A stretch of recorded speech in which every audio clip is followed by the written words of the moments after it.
لڑکی سے پوچھا گیا تو کہتی ہے کہ یہ حمل اسی پیر صاحب کا ہے۔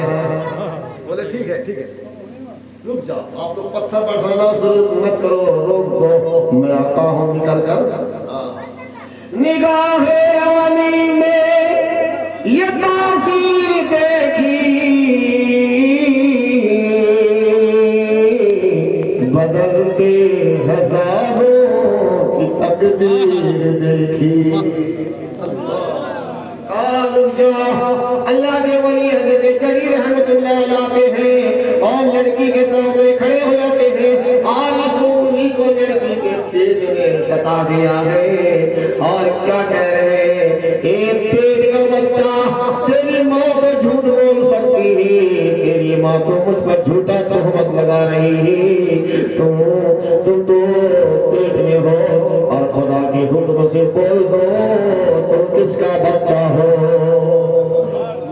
اللہ نے اس بچے کے منہ میں بولی عطا فرما دی۔ دوستو تم ایک ولی دعا کر رہے ہیں اور سعادت کی انگلی لگا دیا ہے، پیٹ کا بچہ بول رہا ہے، اے اللہ کے ولی آپ سچے ہیں، میں کسی بکری کے چرواہا کا بچہ ہوں، بکری کے چرواہا کا بچہ ہوں، کہا میری ماں فلاں سے زمیندار سے روپیہ لے کر اور مجھ پر آپ پر جھوٹا تہمت لگا رہی ہے، میں ایک بکری کے چرواہا کا بچہ ہوں۔ میرے محترم بزرگ دوستو، اب اس واقعہ سے آپ سبق حاصل کر لو کہ جس وقت وہ اس کی ماں پر دعا دیا تھا اس وقت کیا کر رہے تھے؟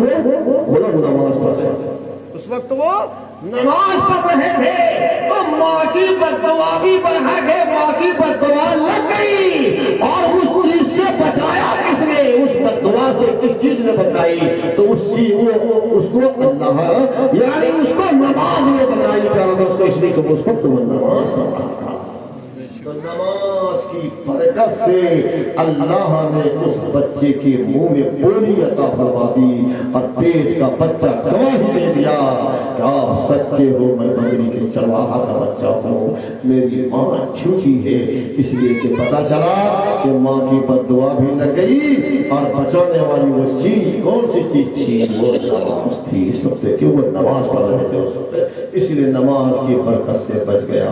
میرے بھائی بزرگ دوستو، تو نماز کے پابند ہو جاؤ، ماں باپ زندہ ہے اس کی خدمت کرو اور اس کی تعظیم کرو، اس کی عظمت کو سمجھو، اسی میں ہماری آپ کی بھلائی ہے۔